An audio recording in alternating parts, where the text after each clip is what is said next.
a todos les va a pasar que entre el primer y cuarto año de la carrera uno se siente como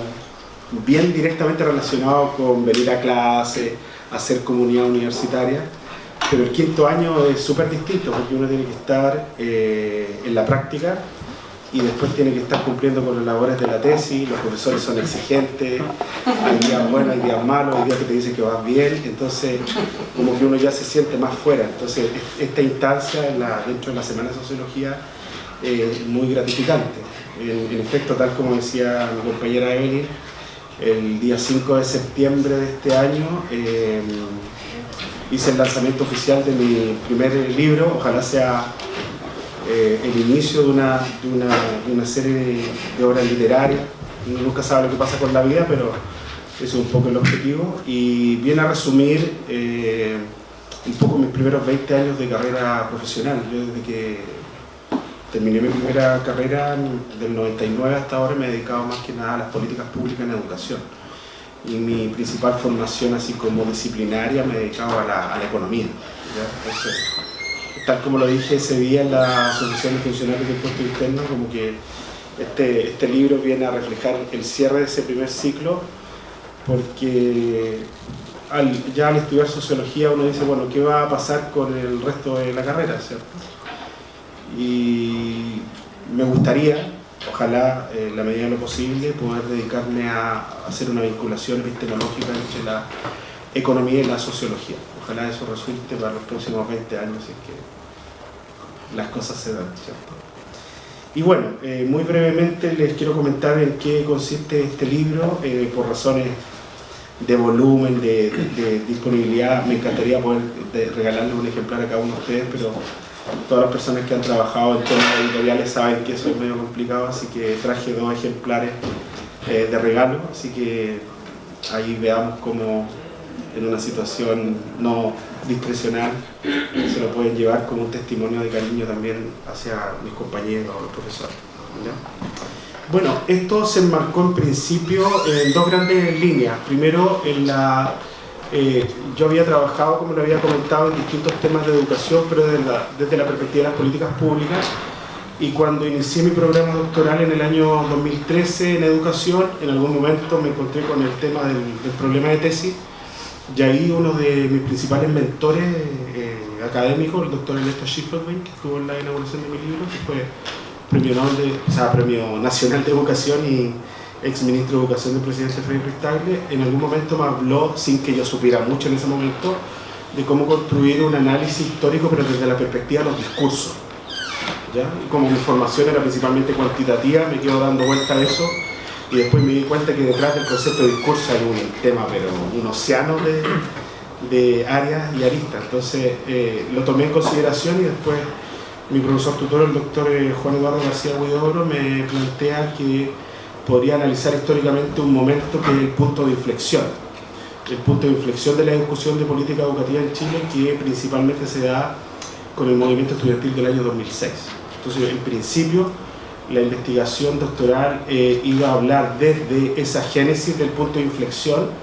con el movimiento estudiantil 2006 hasta el 2009, cuando el Parlamento aprueba una nueva Ley General de Educación,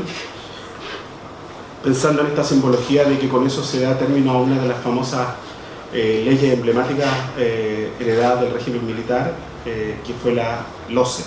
¿cierto? Que probablemente ustedes lo saben, pero se promulga el 10 de marzo de 1990. Ya el otro día asume Patricio Aylwin como el primer presidente de la República en la transición democrática. Entonces fue una ley que quedó justo antes y que generaba varias connotaciones. Bueno, por distintas razones, que eso ya habría que hablarlo en otra instancia, ¿cierto? más coloquial, yo decido estudiar sociología y me cambio a un programa de doctorado en ciencias sociales con mención en economía, y dije, bueno, en 2016 pasaron varias cosas, de las decisiones lindas, haber tomado la decisión de estudiar sociología, porque en el doctorado conocí la sociología de Bourdieu y la filosofía de Foucault, y de repente dije, tengo 40 años, no tengo hijos, no tengo grandes obligaciones, ¿por qué no estudio? Y ahí me acuerdo al tiro del Tomás cuando me tocó presentarme como alumno de primer año, y todos diciendo de qué colegio vienen, por qué decidieron estudiar sociología, y yo me encontré una mejor respuesta, que creo que no fue una buena respuesta, que para darme un gusto de vida. Cuando esa decisión es súper angustiante, dije, no, voy a estudiar sociología para darme un gustito de vida, ¿sí? Y bueno, lamentablemente ese mismo año enfrento la muerte de mi hermano, que debe haber sido hasta el día de hoy uno de los dolores más grandes míos, de mi familia, y cambio el rumbo, y ahí también un poco la señal hacia ustedes, sobre todo los estudiantes de menor edad, que no le tengan miedo, que a veces las cosas cambian, porque todo pasa por algo y después uno entiende eso. Entonces dejé ese programa de doctorado, me ingresé posteriormente a otro programa donde me convalidaron mi asignatura, tenía que ver más con lo que estaba haciendo ahora, y en algún momento, pensando en la muerte de mi hermana, digo, ¿por qué no termino algo pensando en los 20 años que había estudiado principalmente definición de políticas públicas, economía de la educación, algo ya tenía de conocimiento de sociología de la educación, y dije, bueno, voy a hacer un esfuerzo adicional y poder transformar todos esos esfuerzos en un libro, y ahí ya cambió la connotación de el punto de inflexión del 2006 hasta el 2009, y dije, bueno, voy a demorarme un poquito más, hice una compilación y saqué un libro que habla de una discusión en perspectiva histórica de la política educativa chilena desde el año 80 hasta el año pasado, ¿cierto? Que obviamente significa un cambio en los objetivos programados, ¿ya? Entonces, muy brevemente, el libro, el planteamiento inicial es que para poder comprender, o que cualquier persona interesada en temas educativos quisiera comprender qué ha pasado en la discusión o cuáles son la médula de la discusión, hay que analizar desde la perspectiva de los discursos de los actores qué ha pasado en el último tiempo, o sea, retrotraerse, irse hacia atrás, ¿cierto? Y ahí también yo lo planteo en mi libro, digo, bueno, pareciera ser que la discusión y el movimiento 2006 lo que plantea es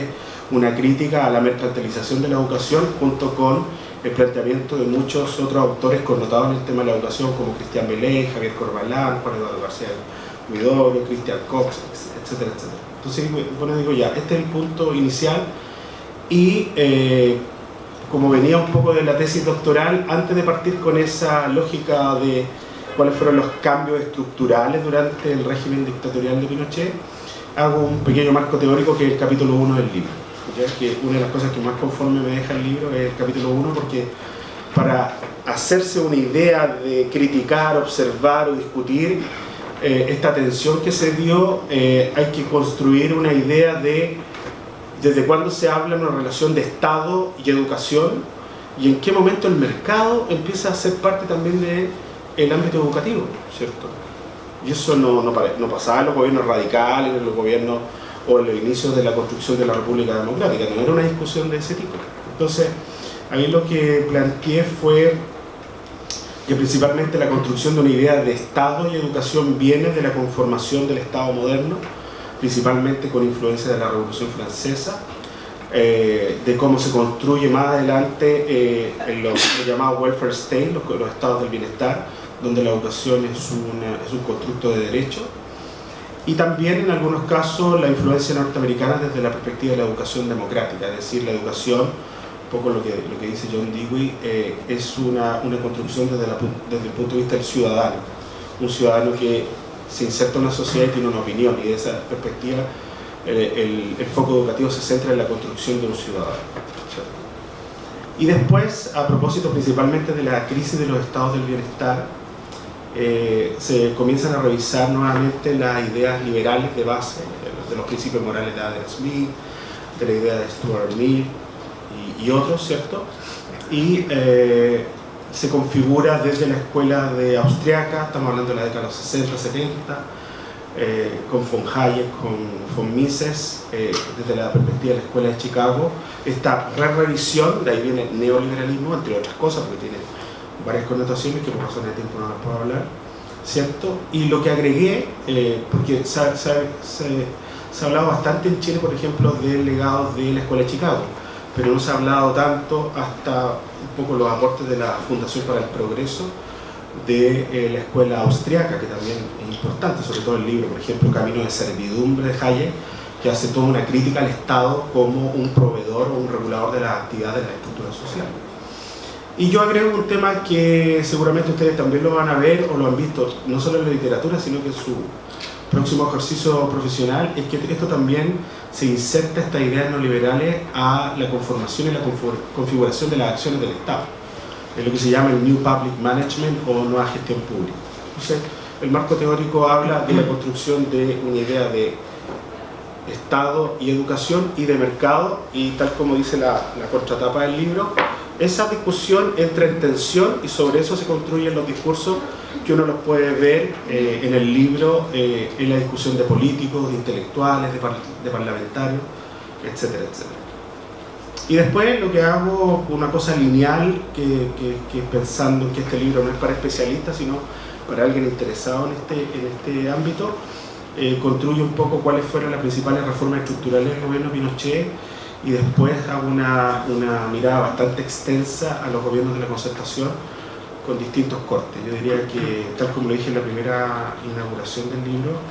el capítulo más sustantivo fue el capítulo del gobierno presidenta Bachelet 1, porque ahí justamente se vive el movimiento estudiantil del 2006. Se configura algo que está muy nutrido en el libro, que es la construcción del Consejo Asesor Presidencial, con más de 90 integrantes de las más diversas áreas o representantes de los más diversos sectores, que fue un trabajo que duró un año más o menos,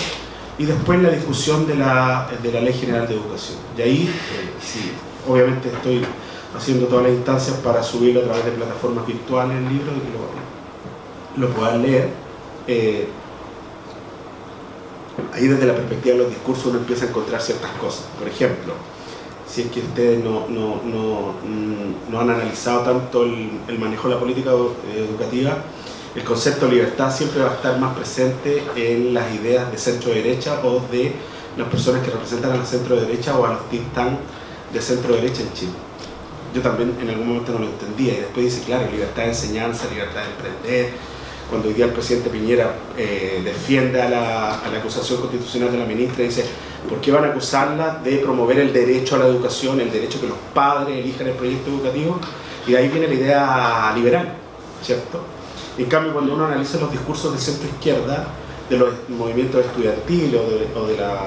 lo que era la concertación, nueva mayoría, o la izquierda extraparlamentaria, ya la libertad no aparece como un concepto tan importante, sino que el tema de la equidad y la igualdad. Y ahí aparecen los discursos de la concertación, de crecer con equidad, la igualdad de oportunidades, ¿cierto? Y ahí esa riqueza, creo que en términos ya como sociológicos, es importante si uno lee el libro, ¿cierto? Y uno posiciona en cuadrante cuánto más mercado o cuánto más Estado desde la perspectiva de los discursos. Entonces, efectivamente, ustedes también han tenido formación económica, hay personas que dicen directamente que la educación es un derecho social y que estaría más asociado a un delivery de bien público, y después uno escucha otros discursos donde efectivamente la educación es un bien privado porque tiene apropiación, tiene rivalidad en su consumo y genera externalidades que están asociadas más bien a condiciones cuantitativas. Entonces ahí uno analiza esos discursos. Yo creo que ese capítulo de la presidenta Bachelet 1 es súper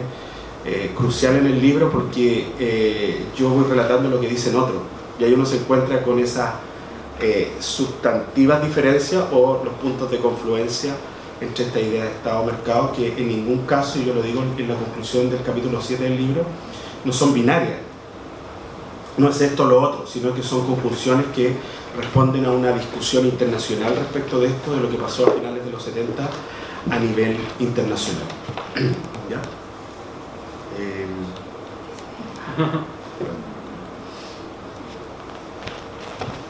Y de ahí, otro aspecto importante es revisar qué pasa con las definiciones de política educativa del primer gobierno de centro-derecha que llega democráticamente después del presidente Alessandri en la década de los 60, ¿cierto? Y por ahí tomo la reacción de ese capítulo del libro desde la asunción de Piñera 1, ¿cierto? Porque hay que pensar, Bachelet